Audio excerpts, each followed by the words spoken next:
Assalamualaikum warahmatullahi wabarakatuh. Selamat malam. Om Swastiastu, Namo Buddhaya, salam kebajikan. Shalom, salam sejahtera untuk kita semua.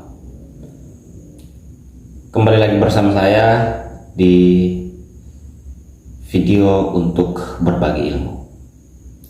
Jadi sebelum saya masuk kepada pokok pembahasan, saya ingin menyampaikan sedikit bahwa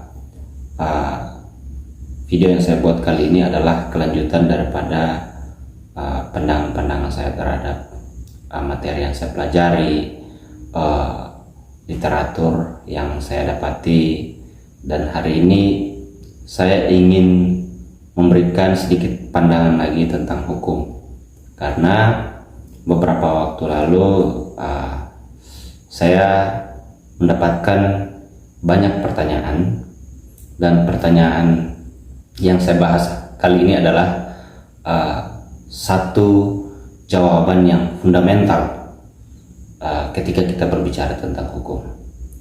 Nah, sebagai topik pembahasan kita hari ini adalah kita membahas tentang fungsi dan tujuan hukum itu sendiri.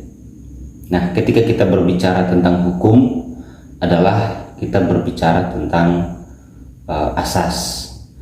Ketika kita berbicara tentang asas, kita berbicara tentang historis dan lain-lain sebagainya.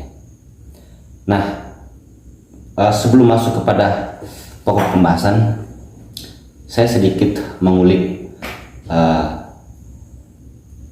terkait dengan historis hukum itu sendiri.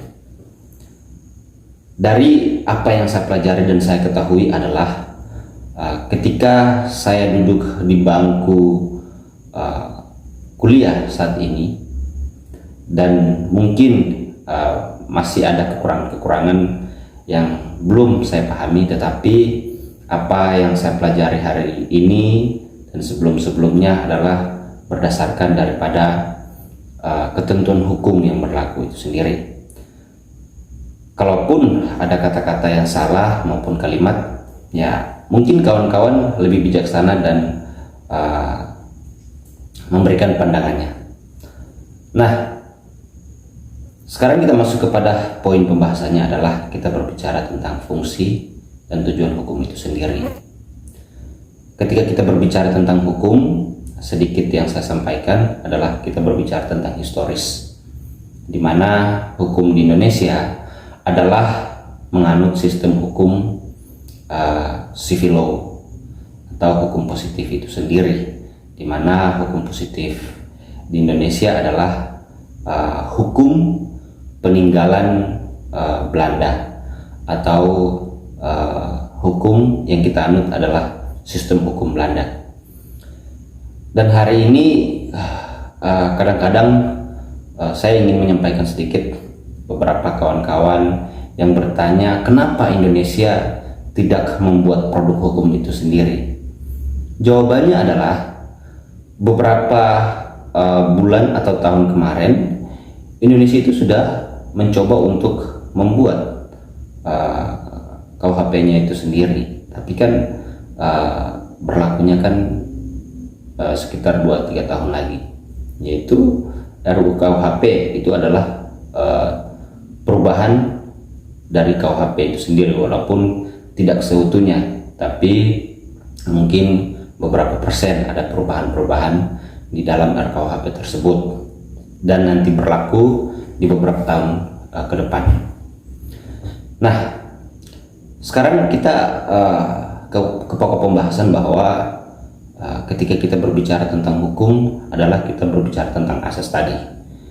Asas yang dimaksud adalah asas hukum, yaitu asas kepastian, asas keadilan, dan asas kemanfaatan.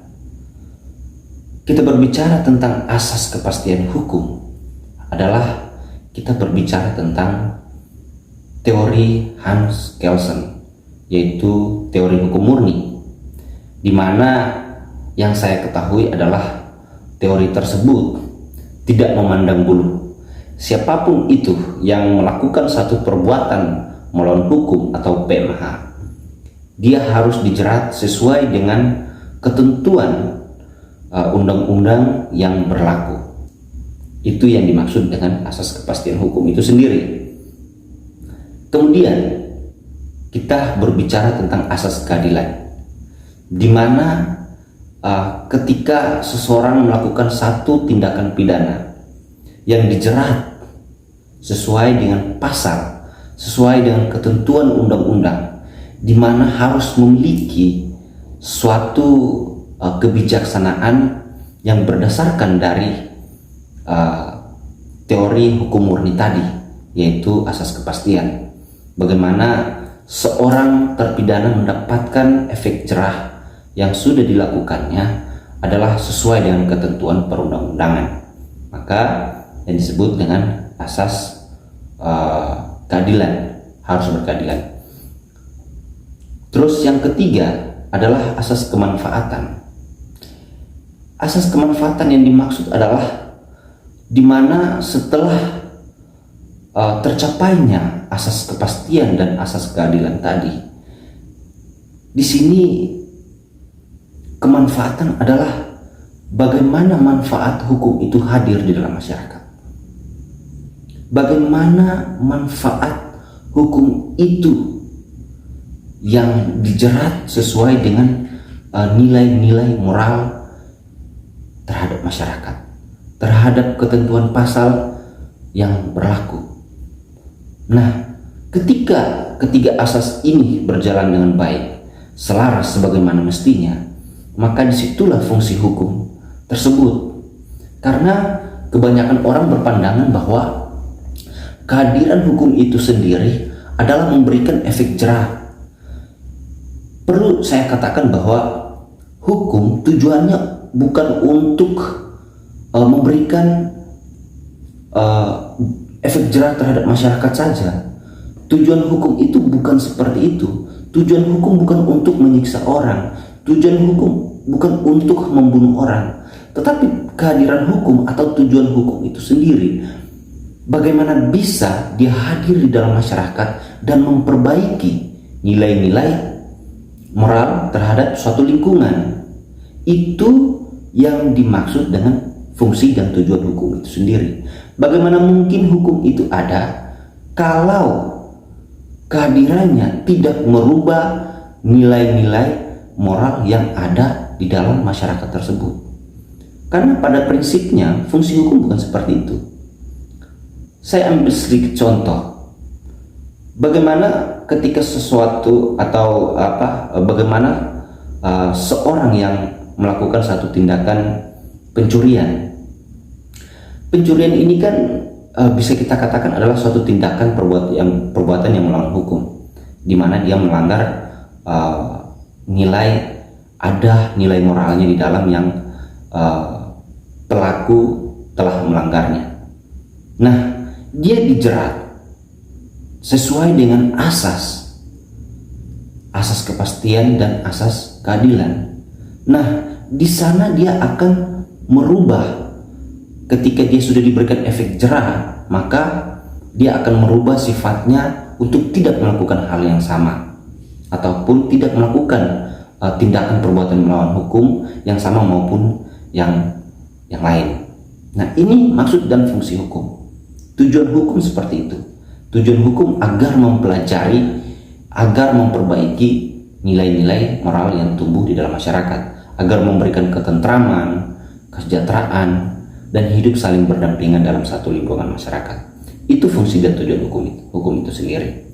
Jadi kalau kita berbicara tentang hukum, berarti kita berbicara tentang asas. Kemudian kalau kita berbicara tentang asas hukum itu sendiri, tidak terlepas daripada prinsip-prinsip hukum itu. Sebagaimana prinsip hukum itu sendiri adalah untuk memperbaiki kehidupan di suatu kalangan masyarakat untuk lebih baik dan hidup saling berdampingan. Nah, sekiranya itu yang perlu saya sampaikan dalam video kita kali ini. Mungkin ada kesalahan kata dan kalimat. Sekiranya kawan-kawan lebih bijaksana untuk memperbaiki dan mempelajari agar apa yang saya sampaikan bisa bermanfaat buat kita semua. bagi kawan-kawan mahasiswa maupun kalangan masyarakat. Wassalamualaikum warahmatullahi wabarakatuh. Selamat malam. Shalom, salam sejahtera untuk kita semua. Mari melek hukum.